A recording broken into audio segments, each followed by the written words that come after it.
In geography, we have started with chapter number 3, exogenetic movement, or you can say exogenetic processes, part 1. And उसमें हमने देखा कि कैसे land forms form होने के लिए इंटरनल मूवमेंट्स आर रिस्पॉन्सिबल, वैसे ही external factors are also responsible for land forms. तो एक्सटर्नल फैक्टर्स में हम लोग वेदरिंग देख रहे थे, and weathering 3 types of weathering are there: mechanical weathering, chemical weathering and biological weathering. Okay, तो हम मैकेनिकल वेदरिंग देख रहे थे, उसमें भी it occurs in 5 reasons mechanical weathering के. सो उसमें हम टेम्परेचर हमने देखा. Now let us see frost. Okay, you know that the volume of water increases when it freezes. Okay, frost क्या होता है? जब पानी जम जाता है. Okay, that is known as frost. Okay, and जमे हुए पानी का जो वॉल्यूम रहता है वो ज़्यादा रहता है as compared to normal water. Okay.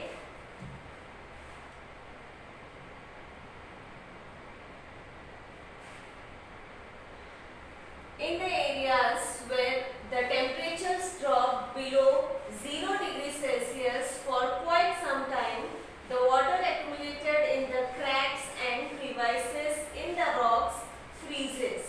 Its volume increases. This leads to tension in the rocks and they shatter. Okay, so in the places where there is 0 degrees Celsius, okay, यानी जो cold region है, okay, जहाँ पर 0 degree Celsius होता है for a longer time, वहाँ पर जब रॉक्स के अंदर, रॉक्स में क्रैक्स रहते हैं, क्रीवाइसेस यानी cracks, gaps.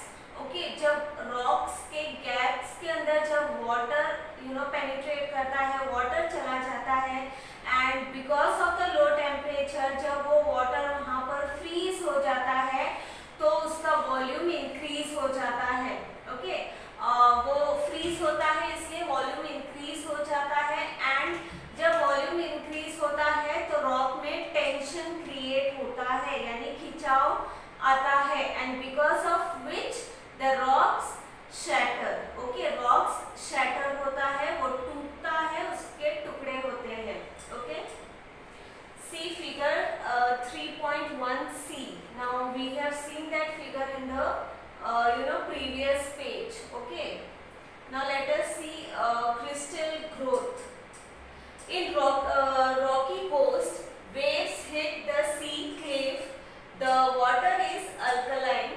Some water droplets hit the cracks in the rocks. In this alkaline water, the soluble materials in the rock gets dissolved.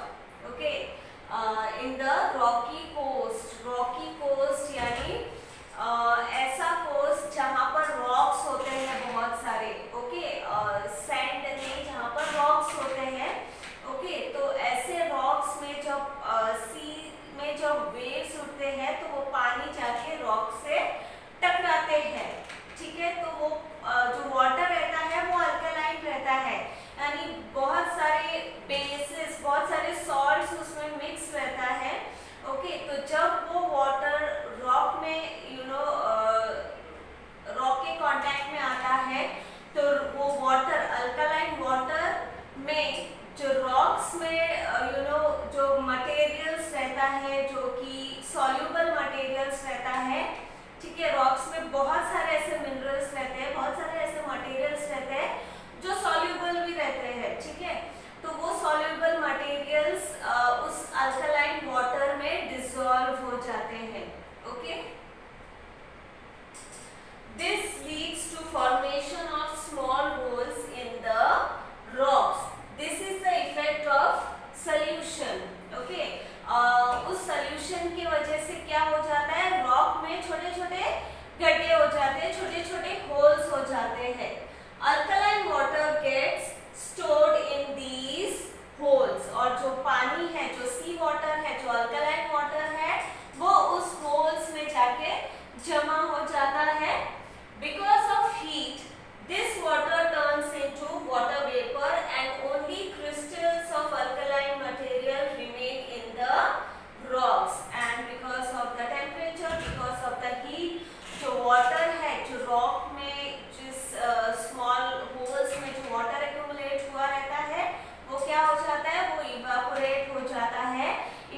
Accumulate होने के बाद जो वाटर में अल्कलाइन मटेरियल जो रहता है वो क्या हो जाता है, उसके क्रिस्टल्स रह जाते हैं।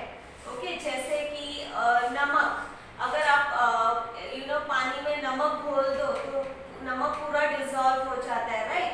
बट वही बॉल अगर आप बाहर रख दो, सन के टेम्परेचर में रख दो, बाहर रख दो, तो वो क्या होता है, बॉल का जो पानी है वो इवापोरेट हो जाता है और नीचे क्या जमा हो जाता है, crystals of salt remain. Okay, same way crystals of alkaline material remains in the rock. rock में alkaline material का crystal रह जाता है और पानी evaporate हो जाता है। crystals occupy more space. Okay, crystals water के comparison में ज़्यादा space occupy करता है and this causes tension in the rock. Holes are formed in the rocks. It looks like a honeycomb. Okay, and जो crystals है वो ज्यादा space लेता है, उसका वॉल्यूम बढ़ जाता है, जिसकी वजह से रॉक में टेंशन क्रिएट होता है, खिंचाव आता है एंड होल्स बन जाते हैं रॉक्स में। एंड वो जो रॉक है वो कैसे दिखता है, हनीकॉम्ब की तरह दिखता है।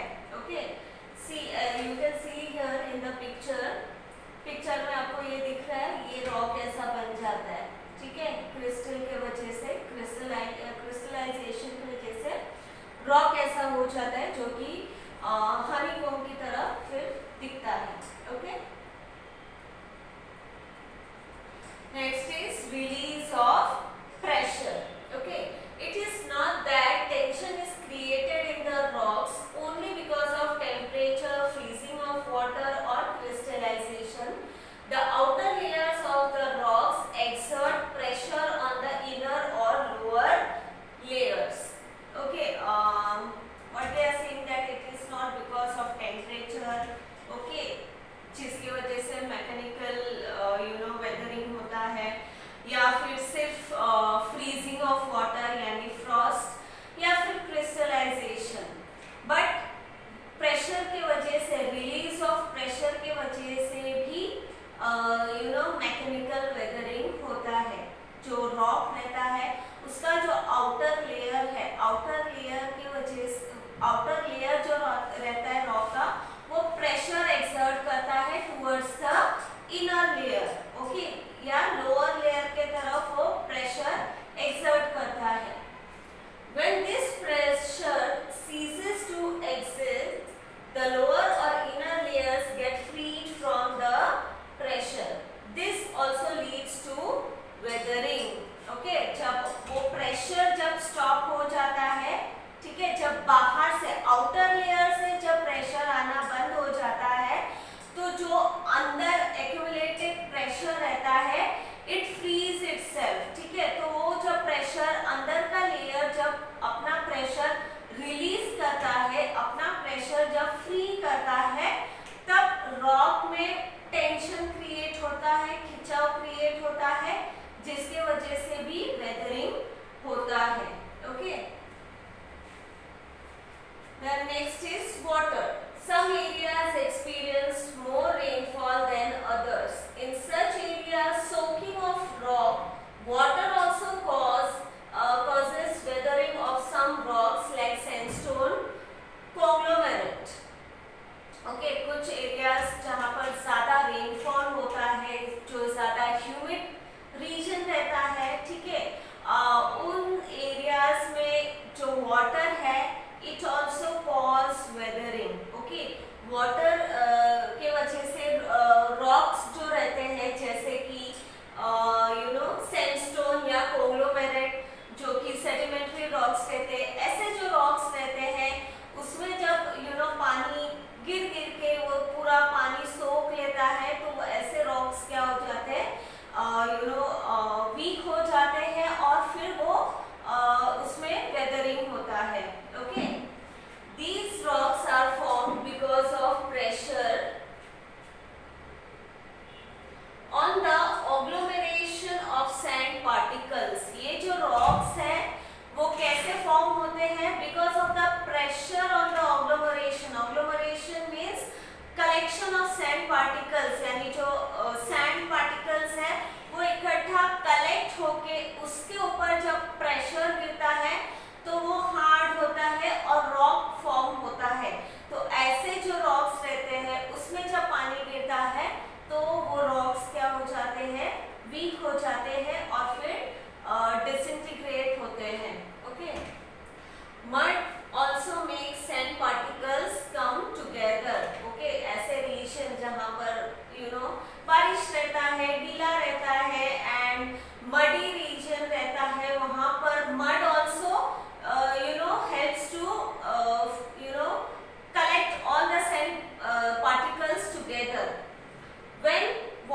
penetrate such rocks, the particles get loose and separate from the main rock.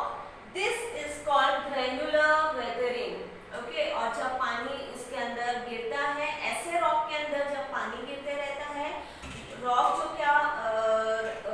जो रहता है वो लूज हो जाता है और फिर वो मेन रॉक से क्या हो जाता है, सेपरेट हो जाता है, वो डिसइंटीग्रेट हो जाता है. Okay, such process is called granular weathering. You can C in the picture कैसे ये जो मिट्टी है, जो सैंड पार्टिकल्स है, वो कैसे अलग हो जाते हैं और कैसे वो चूरा चूरा उसके निकलने लगते हैं. ओके,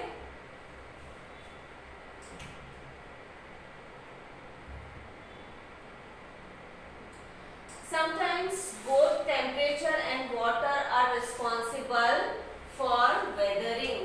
Okay, और sometimes क्या होता है, temperature and water both are responsible for weathering.